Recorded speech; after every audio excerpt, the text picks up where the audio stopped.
What kind of a hand have we been dealt as women today, and how can we best play it?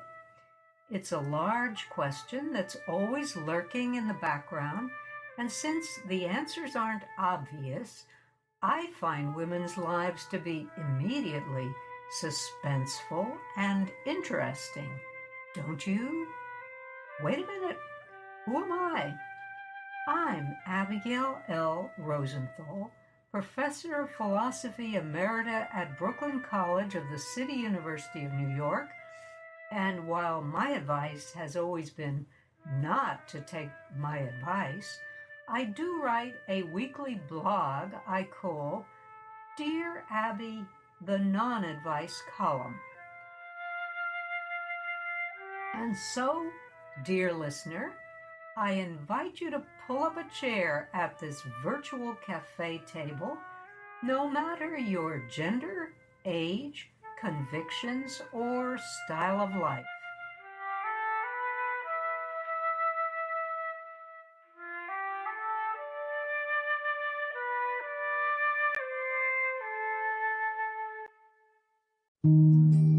Married Philosophers Discuss Confessions. Part 2, continued. Married philosophers Jerry L. Martin and Abigail L. Rosenthal discuss her newest book, Confessions of a Young Philosopher. In this episode, the focus turns to the tension between femininity and philosophy, as Abigail reflects on her desire to live a life of thought while remaining fully herself. The conversation explores what it means to pursue truth in a world that does not expect or easily allow a woman to do both. Well, the next chapter, sweetheart, is called Femininity and Philosophy. And you begin with the statement, which I'd like you to explain a bit. People live and die by ideas. What do you mean by that? It's funny. It was a time, it was pre-feminist, and you were supposed to be kind of, as de Beauvoir's book title reminded the reader, the second sex. He was primary, and you were his shadow or his supporting cast. But I was interested in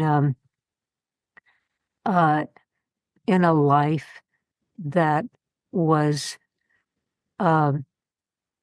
not on the map of feminine choices, the study of philosophy. So I wanted to find the cutting edge of my life, to live out my life, not someone else's. It seemed that that's what we are here to do. We're not supposed to live at second hand. There's a lot of people who could do that, but only we ourselves can live our lives at first hand. And it seemed almost self-evident that you were wasting your time here if you didn't do that. And since it was apparent from these wrong turns that I had supported ideas, you can have a wrong idea, you can have a mistaken idea. But if you wanted to live at the edge of what was available for your life, live your life and not at second hand other people's, then you needed to find the ideas that would marry your life, that would answer to the questions of your life. And philosophy, partly because I had a natural inclination toward it, and also because of its promise to clarify the ideas that I might live by, seemed the way forward for me. Yeah, and you had one question in particular, one desire, your own striving, to trace out the path between the worldview of your Paris lover and your own worldview. Yes. And as you put it, you need to see how Phidias could have got to think the way he did. Yeah. You know, you want to kind of understand somebody. And if you're both thinkers, he was also a philosophy student and became a philosopher, I guess.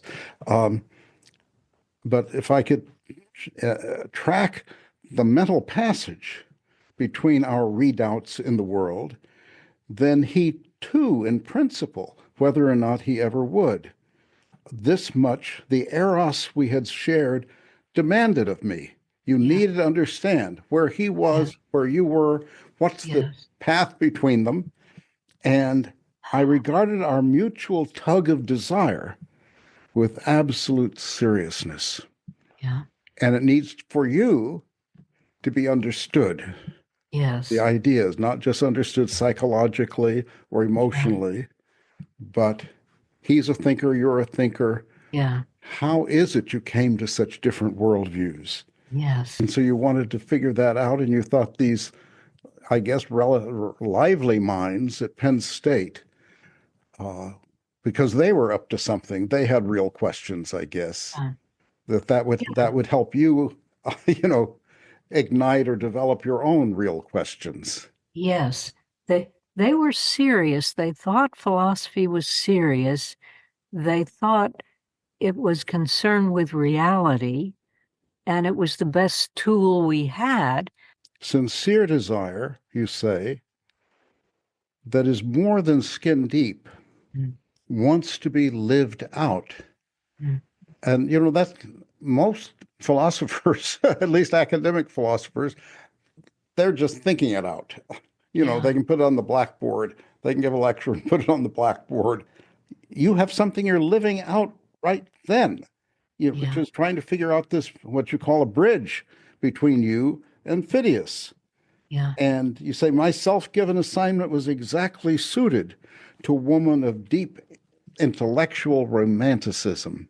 That's an interesting expression. And you say, looking for that bridge of understanding between you and your former lover, that's not just because you're both thinkers. You say this is lived out by many women. So you don't have to be a philosopher or an intellectual or highly educated or any other particular qualification. You suggest this is often part of feminine life. Yes. And how so? Why? It seemed very clear to me. Well, in my childhood, I knew women. They were European women. They were overwhelmingly womanly. It wasn't fashionable in Freud-tarnished America to be particularly womanly. Freud thought of women as wishing they had the genitals of men, and therefore as a sort of male manqué, sort of would-be male who'd flunked at trying to be one. And so that's a caricature of a woman. But the women I saw in my childhood were extremely womanly. The way they moved, the way they sat together and had tea, the way they talked in their Russian or French accents. There was, whatever their heartbreak or other problem, which they might or might not have, it was couched in the language of womanhood. So I was very well aware of that reality, which had entered my life before adolescence. And when Phidias spoke to and about me in terms of that exalted the woman in me, I found that natural. That seemed to me the way things ought to be. So it was part of any And when I speak of desire here, I guess what I have to mean, it's not the desire of, an elk deer or a fox. It's the desire of a woman. And I had early learned to take that as a given with great seriousness and admiration. I admired these women as children can admire adults who somehow model what it's all about. And I never could relate well to the American dating scene because nobody had modeled it. I simply had nothing to offer these boys. Your mother was European, was continental. Yeah, yeah. And you often were lodged with two French ladies and lived in Princeton. Yeah. And they gave you a model of femininity. Oh, and yeah. So between your mother and these French ladies. And the French women. And then we had a Russian woman friend who was, again, another model, but thoroughly through and through. She was an ophthalmologist. She was voted Woman of the Year in the state where she lived. But she was womanly, from edge to edge. And so these models were a very strong argument for a certain sector of reality that I knew if you ignored it, you were missing something that was potentially yours. And missing it, you were somewhat crippled. You were somewhat a defective form of who and what you were. So I was far from thinking, as feminists began to later, that femininity is a social construct.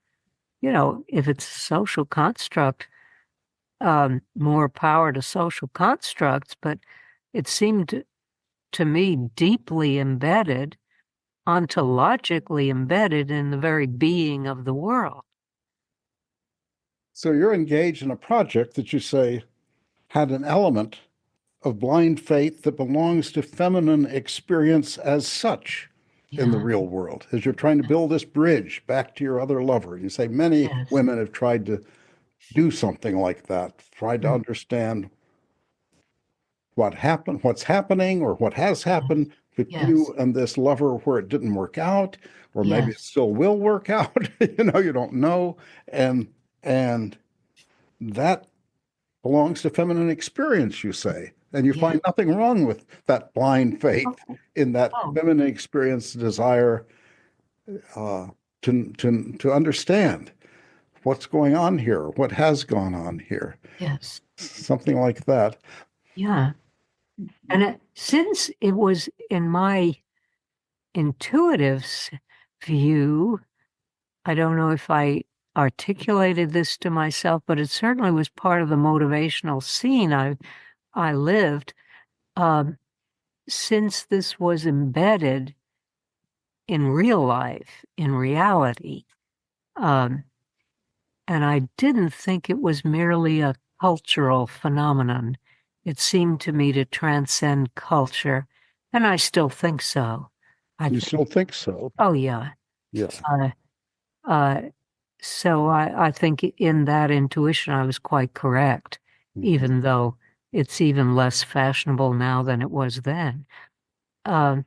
So I wasn't about to trade it in for a new kind of conformity to the intellectual values in the department at Penn State. It was part of the being of things that had to find philosophical expression because philosophy is supposed to be true, not just fashionable. Yeah. So for you, this is an entirely legitimate, in fact, important or even urgent Yes. feminine project. In your case, your particular version of the feminine project, you might say. Yeah. And what's the attitude of the faculty at Penn State toward The that philosophy feminine department, philosophical project? they were sure that philosophizing was a manly skill. That it belonged to their manhood, and that any woman intruding on this male sphere was out of her natural place, and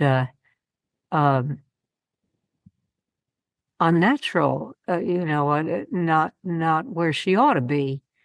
And some of them were quite, the boys who were taking their guidance from the grown-ups could be rude about it, nasty, and ridiculing. And the grown-up guys, the male professor people, would certainly contain and suppress overt bad manners. But one of them, the one I thought was most talented, told me that if I wanted to proceed and make any headway in philosophy, I had to destroy my femininity. And I didn't resent him for saying it because he really thought it. And it seemed to be a culturally sanctioned opinion to hold. Maybe they held it also at Columbia, but they never spoke what they really thought. At Penn State, if you had a thought, you voiced it. And so, in a sense, I respected the fact that they told me their unpalatable and tactless views. Their views that, according to which I was an impossibility. Women philosophers that I knew or had encountered were mannish. No. They had surrendered their femininity. There was one exception that I knew, a European woman. Well, she was kind of bad. She wasn't a wife, but she'd steal husbands. Oh, I see. Okay. Have a roll in the hay with the husband. Okay, well, that's too womanly. And that's a European type, but I didn't think it was exactly what the doctor ordered for me. So, it didn't really present a path. Uh-huh. And the more overt directions that I was being given at Penn State were also untenable. I couldn't destroy my femininity, and it didn't seem honest to do. It not only didn't seem desirable because the women philosophers I saw who had done something like that looked absurd, looked ridiculous, even if they were pretty good at they had skills. But the woman part was simply sort of a carbuncle, something along for the ride, but an embarrassment. They hadn't become who and what they were. They were, the thought was in one place and the woman was in another place or in no place. I thought, well, that's insincere. You shouldn't have to torture yourself in order to do what you claim to want to do. That can't be effective. You can't be thinking clearly if you're lying about a whole sector of your own reality. Later, when feminism presented, a way open a way forward for women in male fields, or purported to do so, I didn't go back and resent those men. I approved their sincerity. I thought, okay, you're saying to me what you think is true, and that's what philosophers do. Yeah. You might just say, well, they were wrong. They were wrong. Mm-hmm. You're all wrong. Say to them, you're all wrong. But you said that didn't help. If the culture is wrong, that didn't help. Its error still told people what to want. One could not just transcend by mental somersaults or willed eccentricity the desires that had play over the ground on which one stood. One had to live on that ground and suffer them through. So it's not ground on which to relish your femininity. Okay, you appreciate your femininity and you're trying to live it out as best you can, but it involves some suffering. Okay. And you just say, somehow, maybe this is part of your, well, I don't know, it's the Jewish groundedness or the Hegelian sense one is in a culture. And you can't just say, well, foo, I'm going to be cultureless. I'm going, and that's what you call being eccentric. You can just say, well, I'm going to live on a mountain or something, that's not going to help. I don't want to be a crazy lady, accepted, that seemed to me a trade-off that was not advantageous. And again, the Jewish and the Hegelian, by that time I was wanting to write on Hegel, partly because I am Jewish, and the Jewish assignment is to live with the divine witness chronologically, not to go all Gnostic and live in the sky, not to pretend that chronology is irrelevant, not to wall yourself into a specialized compartment where you ignore the flow of shared experience in the culture because you have a certain gift for argument and you can prove that such and such is or is not the case or has validity in this demonstration. No, my perhaps self-given sense of authenticity was I am Jewish. I therefore live with the divine witness looking at me in chronological time.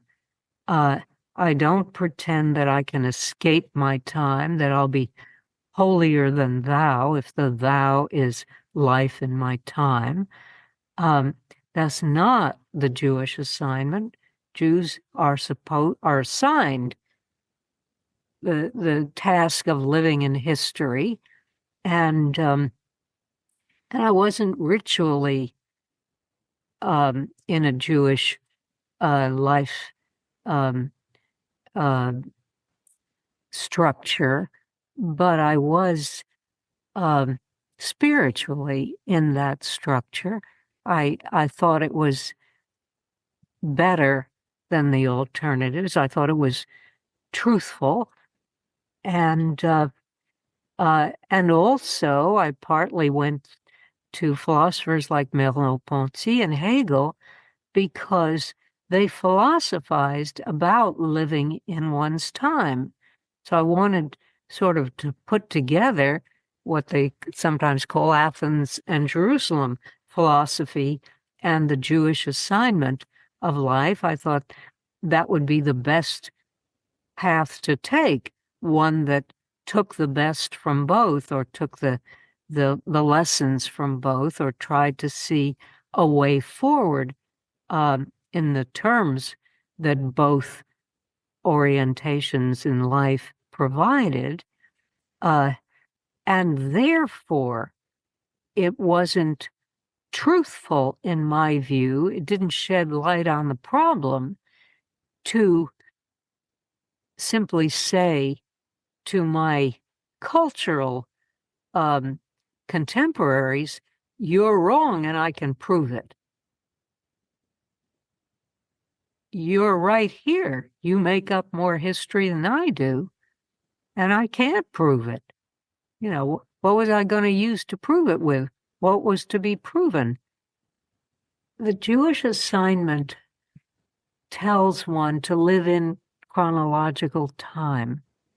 Chronological time, viewed widely enough, lengthily enough, becomes history. So one lives in history. You know, I didn't think that I could step out of the mainstream and find protection in some marginal way of life. It didn't interest me to live on the margin. So at the end, your quest at this point, I mean, you've got actually a philosophical project trying to understand where you and Pheidias disagree and why, and build a kind of a bridge of understanding the differences. And that's a feminine project. Well, no one else is at Penn State or anywhere else is interested in that feminine project, but you've got a good education, but you haven't yet solved, I think by the end of the chapter, you haven't yet solved how to be feminine, let's say, and a philosopher in a society that just doesn't see the two as compatible. Yeah. And I was weakened in this quest by the fact that I was living a lie.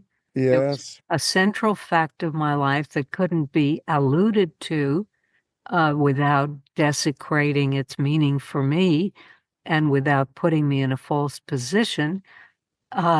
So it was weakening in a vital way in the midst of the rest of the story, which presents me with the chance to live a contradiction. I want to be a woman and a philosopher, and the two seem to be in contradiction. A woman is a non-philosopher, says the culture of those days. A philosopher is a non-woman, and even if they were mistaken, as I suspected, the kind of philosophy that seemed to be my calling required me to live in the historical stream, and this is what the historical stream was composed of. These were the beliefs in it at that time and place. So I myself was both required and not required to be a philosophic woman at the same time and in the same respect. So I was a lived contradiction. And as a result, you're kind of desperate. As we move to part 3, you're in a moment of nothing has worked out. Yes, this is the whole meaning of your life.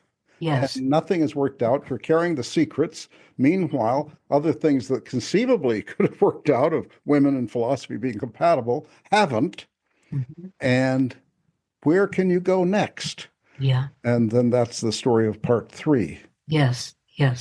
So part 2, you might call it a long failure, a long effort of to support a certain quest, and every instance of that effort fails. And I don't think the failure is my fault. At this point, your life isn't quite absurd, but it may be tragic, or it might be something more puzzling than tragic. Yes. And that we don't know yet. Yeah. It's an unsolved... You don't know yet. It's unsolved. Yeah. It's an unresolved contradiction. What remains is an unresolved question: how to live a life that does not divide who you are from what you seek to understand. See you next episode, or sooner, at dearabby-nonadvice.com.